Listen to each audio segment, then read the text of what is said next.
নমস্কার বন্ধুরা, বাংলার গর্ব কলকাতা নাইট রাইডার্স কাল ফাইনাল খেলতে চলেছে। আর ফাইনাল খেলার আগে তোমাদের কিছু ঘটনা আমি জানিয়ে দিতে চাই। প্রত্যেকটা টিমের একটা ভালো সময়, একটা খারাপ সময় থাকে। যে সময়টা কলকাতা ফেস করে এসছে ইদানিং কিছু বছর ধরে, সেটা কলকাতার খারাপ সময় ছিল। এতদিন যাকে আনক্যাপ প্লেয়ারের টিম বা লাংড়া ঘোড়া হিসাবে চিহ্নিত ছিল কলকাতা নাইট রাইডার্স, সে আজ কোয়ালিফাই করেছে, টেবিল টপার হিসেবে বস হিসেবে দাঁড়িয়ে আছে আইপিএলে। আমার ভাইরা, আমার বন্ধুরা, তোমাদের কাছে আমি একটা ছোট্ট রিকোয়েস্ট রাখবো, যদি চ্যানেল নতুন হয়ে থাকো তো চ্যানেলটিকে প্লিজ সাবস্ক্রাইব করে নোটিফিকেশনটা অল করে রাখো। টপিকের উপর কেকেআর কাছে বাধা হয়ে দাঁড়িয়েছে এখন সানরাইজার্স হায়দ্রাবাদ, যার ক্যাপ্টেন হচ্ছে প্যাট কামিন্স, যে বিশ্বজয়ী অধিনায়ক, যার হাতে রয়েছে বিশ্বকাপের ট্রফি। হায়দ্রাবাদকে নিয়ে বলছি এই কারণ হায়দ্রাবাদে যেসব অস্ট্রেলিয়ান ক্যাপ্টেন এসেছে সেসব হায়দ্রাবাদে কাপ নিয়ে গেছে। যেমন অ্যাডাম গিলক্রিস্ট প্রথম ডেকান চার্জার্সের আন্ডারে এসেছিল, ডেকান চার্জার্স কাপ নিয়ে গেছে।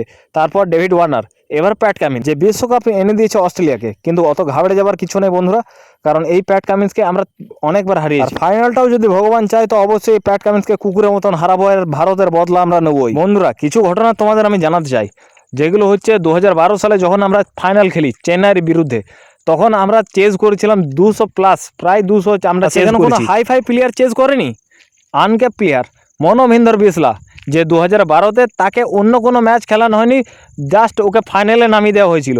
সে উইকেট কিপার ব্যাটসম্যান, দুর্দান্ত পারফর্ম করেছিল এবং চেন্নাইকে জল খাই রেখে দিয়েছিল একা হাতে।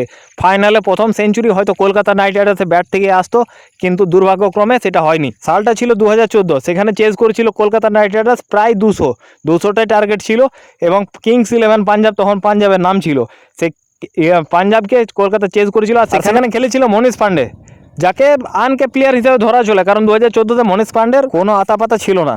মনীষ পান্ডে এক সেম প্লেয়ার যে আবার 100 মিস করেছিল মনোভিন্দর বিসলার পর। এরপর সালটা ছিল 2021, রাহুল ত্রিপাঠী, যে সানরাইজার্স হায়দ্রাবাদে SRH-এর সঙ্গে এখনও পর্যন্ত জড়িত।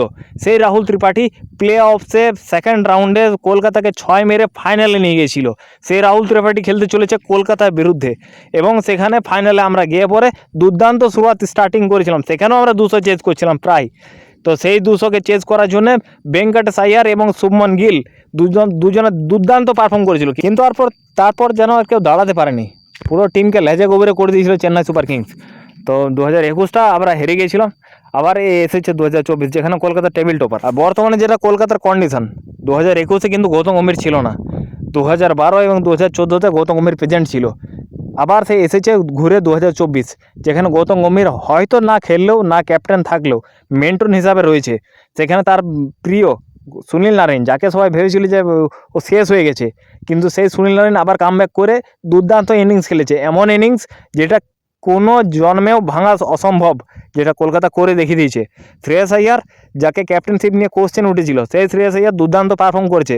ইন্ডিয়া টিম থেকে যাকে ছেটে ফেলে দেওয়া হয়েছিল, 2 বছর ধরে যাকে খুঁজে পাওয়া যাচ্ছিল না, মিস্ট্রি স্পিনার বরুণ চক্রবর্তী, সে যেন হঠাৎ যেন জ্বলে উঠল। কি করে হলো ভাই? হর্ষিত রানা, বৈভব আরোরা, কলকাতা সত্যিই স্টার প্লেয়ার কেনে না, স্টার প্লেয়ার জন্ম দেয়, এটা কলকাতাকে এটা মানতেই হবে। রিঙ্কু সিংয়ের মতো প্লেয়ার যে টেনিস ক্রিকেট খেলতো, তাকে কলকাতায় সুপারস্টার, ভারত তথা বিশ্বের যে ফিনিশার, বেস্ট ফিনিশার এখন, সে রিঙ্কু সিং কলকাতা থেকে তৈরি। তো বন্ধুরা, এমন অনেক আছে, আরও বহু কিছু বলা যায়, কিন্তু আপাতত এইটুকুই। যদি ভিডিও ভালো লেগে থাকে তো একটা লাইক, একটা সাবস্ক্রাইব করে দিও। ধন্যবাদ।